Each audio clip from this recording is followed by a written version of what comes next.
everyone, my name is Lindsay. Thank you so much for joining me here. For those of you who are returning, it is lovely to see you again.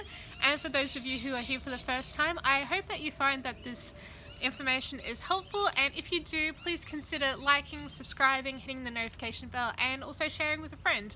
Comment below if there is something in this video that you find particularly interesting that you'd like to share with the rest of us. Okay, so today we are going to be talking about Joshua and specifically taking over Jericho. So just a little bit of backstory. So first of all, this story is found in Joshua chapter 6, so that's going to be where we're going to be hanging out today. But before that happened, we've got the Israelite nation who have just, come out of Egypt 40 years ago. They've been wandering in the wilderness for the past 40 years. Then Moses has died. He's passed on his mantle of leadership to Joshua. And God has confirmed this, and all the leaders, the other leaders of the Israelites have also agreed to this. They've affirmed that they now see Joshua as their leader, and it's not only just leading this group of people who were wandering around in the wilderness as slaves anymore.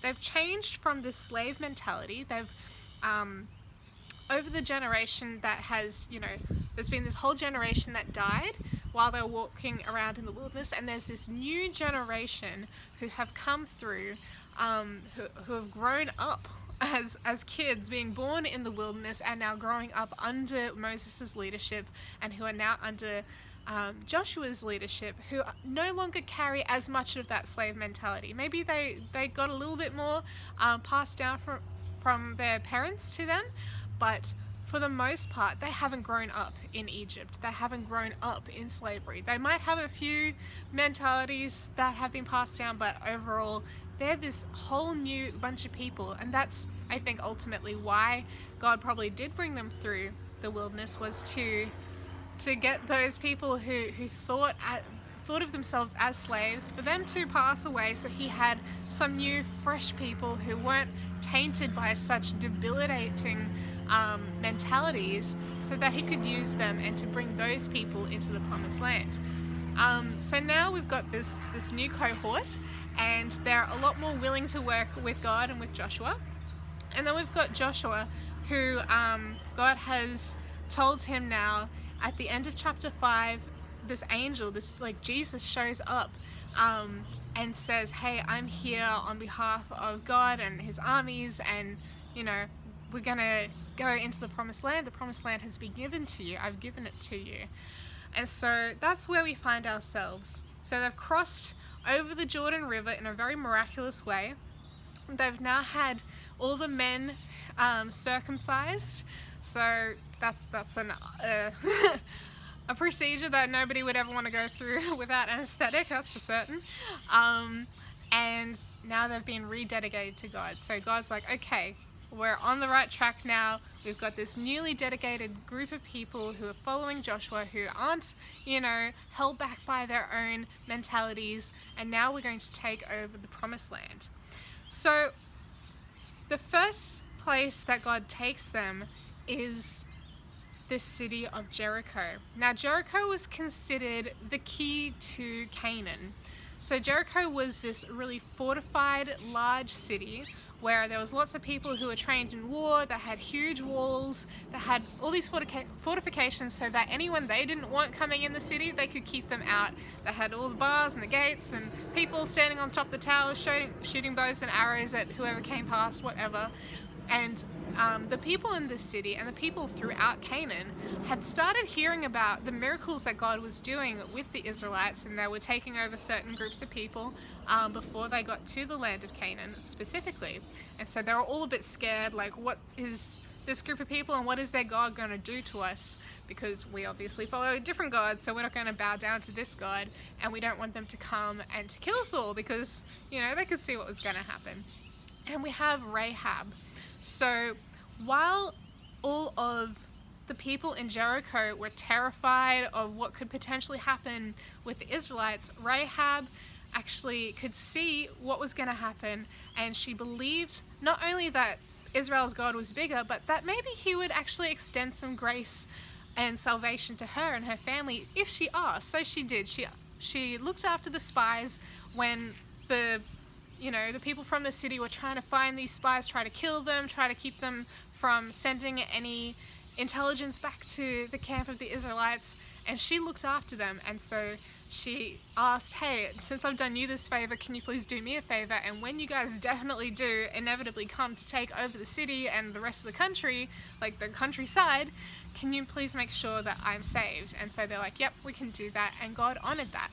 And so out of everyone in all of Jericho who knew that this God was greater than they could ever, stand against, Rahab, her faith, by asking and putting herself out there and saying, hey, I can see this, but I also want to put my faith into action and ask for help and be associated with the Israelites now.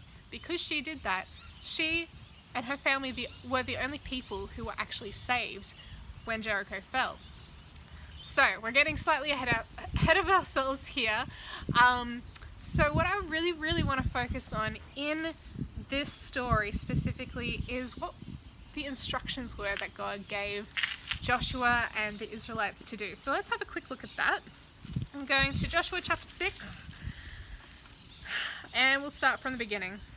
Now Jericho was securely shut up because of the children of Israel. None went out and none came in. So they had a lockdown going on there. And the Lord said to Joshua, see, I have given Jericho into your hand, its king and the mighty men of valor.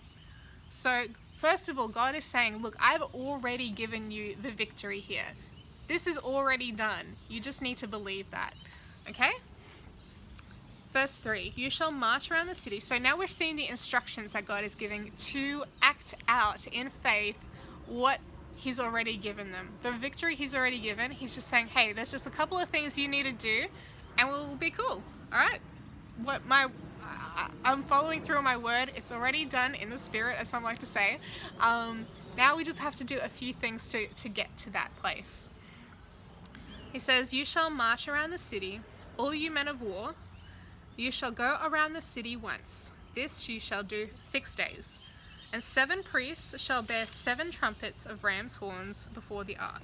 So, all right, let's pause there. So he's saying that anyone who was military aged and like a man, so any man above the age of 20 had to be conscripted into the war. And I guess this is their first real war effort.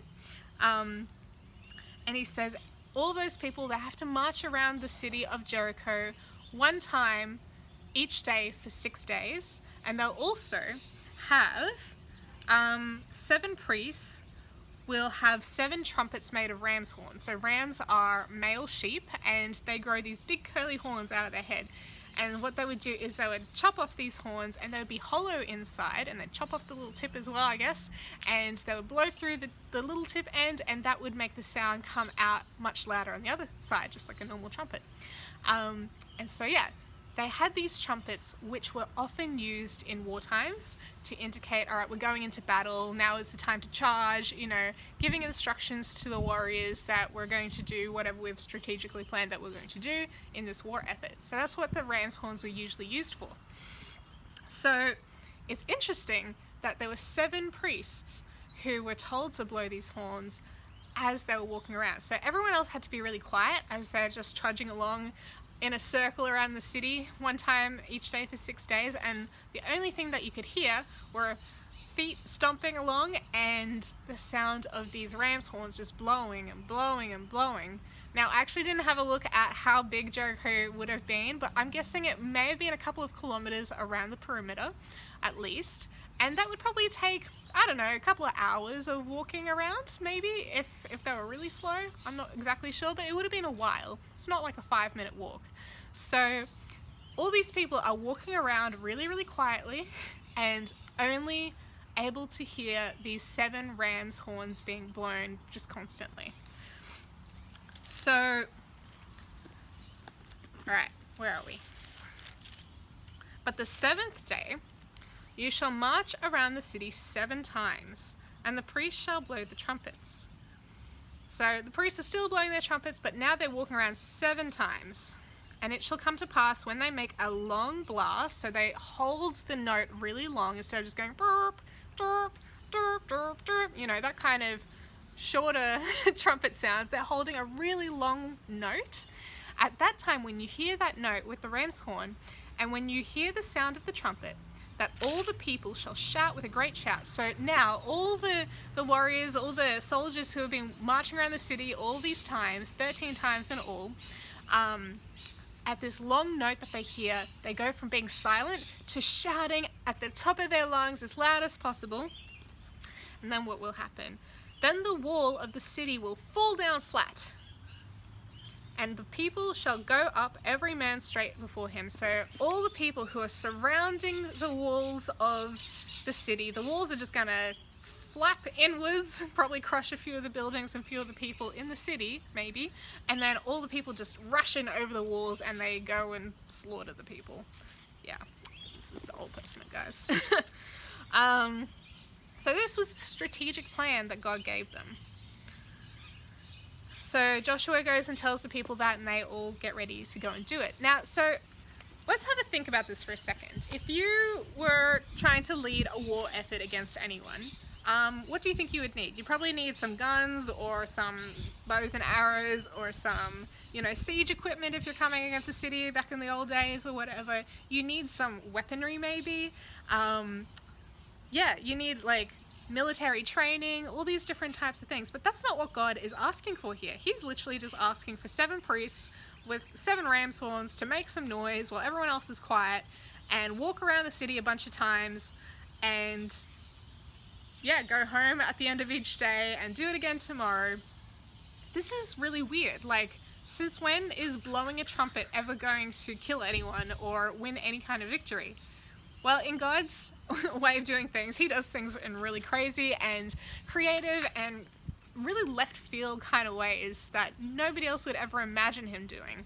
So when God gives strategic plans like this, where it's like blowing trumpets, how's that going to affect anything? I'm sure that there was a lot of people who may have questioned, what is God doing? Did Joshua even really hear God when he said that to him? Or is he just kind of making stuff up? Can we really trust this guy to be our leader? There might have been a bit of doubt in the camp. And there might have been some people who were tempted to just not rock up on Tuesday for the 3rd trip around the city or whatever. And maybe some people were considering, not showing up and participating. But we don't see that that is actually what happened. So what we do see is that God gave some interesting strategic plans that didn't make any sense at all from a military perspective, and then we see people believed it enough to actually take part, and then we see it actually come to pass. So the lesson that I'm getting from this story is that when God gives us a plan, first of all, you probably know it's God. If it sounds really crazy and left field and you have no idea how it's going to work out, that's a pretty likely thing that it didn't come from your own imagination. If you can strategize and try to add up all the numbers and make it work in your own sort of, mental ability, then that's your own plans. But if God gives you a plan, it's not often going to make a lot of sense, and you're going to have to actually step out in faith. So that's the first thing that I see here. The next thing is that you can't just theoretically just say, okay, I don't understand it, but cool, if that's what God wants to do, then sure. But you actually have to take that step. You have to turn up and do it. And in this case, they had to turn up for 7 days. And the first day they march around the city and then they go home.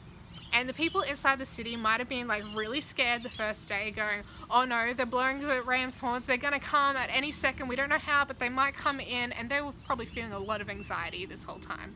They were already feeling plenty of anxiety beforehand to not let anyone in or out and try to catch the spies. The people in Jericho were already in a really fearful frenzy. That's the way they were. And so the first day, the people will come and they walk around the city and then they go home. And then the people in Jericho might be scratching their heads going, what just happened? What is the strategy here? And then the next day, the Israelites show up, they march around the city, they blow the horns, and then they go home again. And the fear might have been there, oh no, they're going to do it today.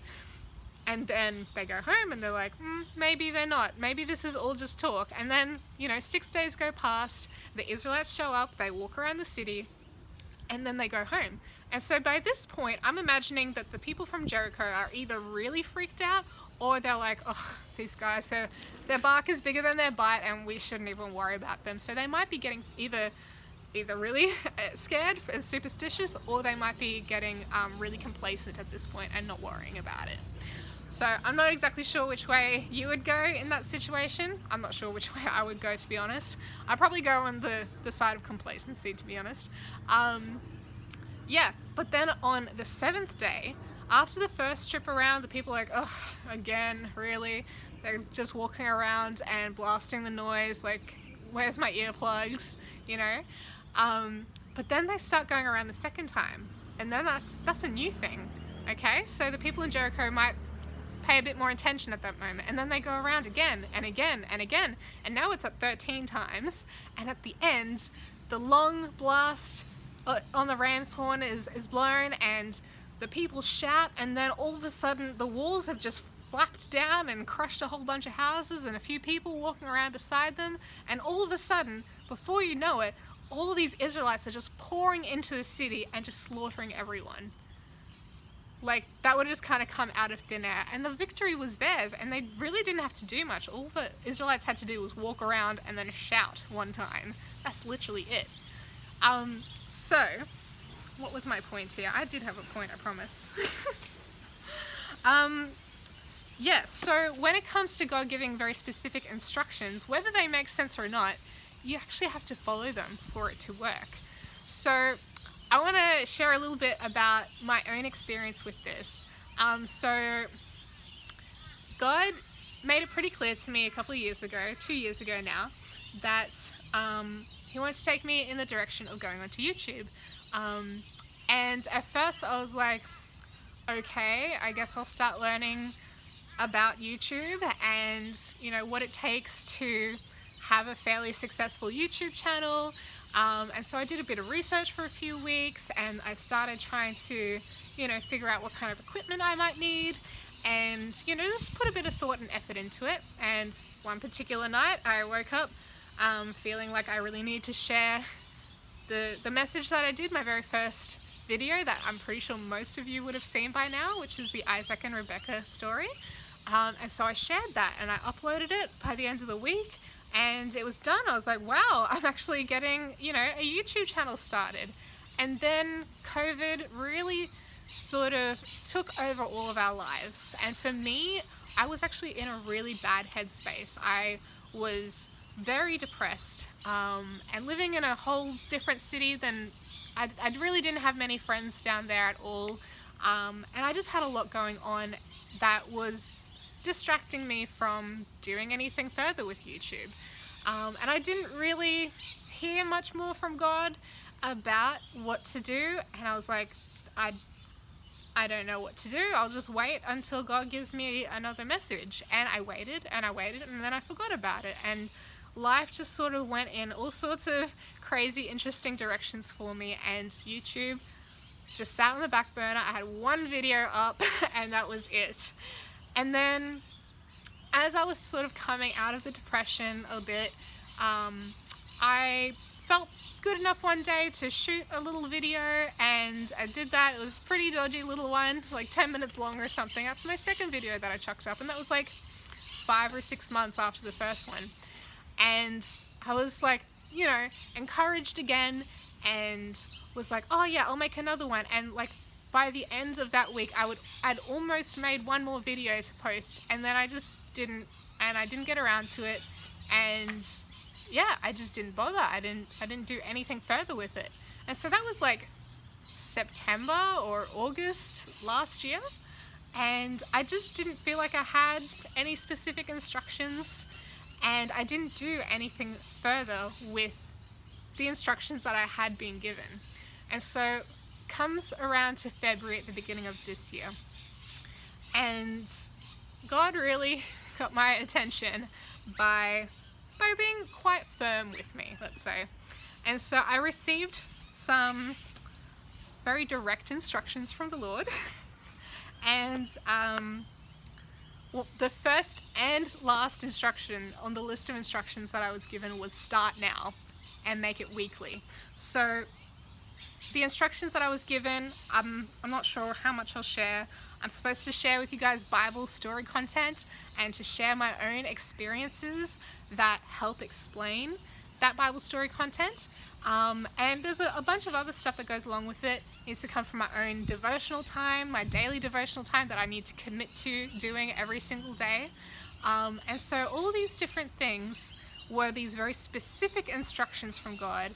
And it came with this sense that, Lindsay, you haven't been doing what I've told you to do. Like, why do I have to lay it out for you like this? But I took the hint back in February, and I was told that, I need to begin this week. And this was like a Monday, and so I had my first video out by Friday, and I was like, okay, we'll make it Fridays from now on. That's how this all started, guys. And so yeah, I've been consistent every Friday since then, because one of the instructions was obstacles are not excuses. So even if there is something that seems to be trying to hold me back from posting, then I know I'm not allowed to use that as an excuse. I need to be able to overcome that somehow. I need to be able to plan my time around anything that I see coming up. All these different things, because these are the specific instructions that God has given me. And now that He's given me very specific instructions, I have no excuse to not actually produce what He's called me to produce for you guys. And so when it comes back to this Joshua and Jericho story, I really see that when God calls us and He gives us specific instructions, He expects us to actually take part in that, because without, the people marching around the city, they wouldn't have been in place to actually pour into the city when the walls fell down. If they didn't yell, maybe, I don't know what that would have caused, in a physical sense to happen. Maybe the magnitude of their voices together in unison shocked the people enough, or it may have had some sort of effect on the foundations of the wall, or maybe it had nothing to do with anything and it was just what they were told to do and they needed to do it. But I definitely see that them walking around the city needed to put them in place so that when the walls did fall down, that they could just pour straight in, and so that the people in Jericho didn't have the option to run away or collect themselves before the people came to try to kill them all, So we have to follow God's instructions to the letter, if at all possible. And I'm sure it is possible, because God doesn't tell us to do anything that's impossible. We've got Him to make everything possible. And so yeah, I just really want to encourage you guys that if God has given you any kind of instructions, whether they're specific or broad, if they're broad, I would encourage you to try and get some more details out of God if that's what you feel like you need. And if not, you can work with God in a more creative and open flowing kind of sense. That's another thing God told me, was I don't need to wait for His audible voice about every single week that I, produce videos. I'm allowed to be creative and post things that I think are going to be okay. I'm allowed to have creative license in this, in this job that He's given me. And so I really want to encourage you guys that God has given you instructions. Whatever that is, and to whatever degree that is, actually act on it. You need to act on it. Otherwise, you're just going to stay still, and you're not going to be able to, charge across the walls and take over the city and take over the promised land. You're not going to be able to get there if you don't actually follow the instructions that God has given you to begin with. So that's all from me for this week. I really hope that was inspiring and helpful for you. Please let me know in the comments what you think that you need to take action on this week. So yeah, that's all from me. I will see you guys again next Friday. Bye!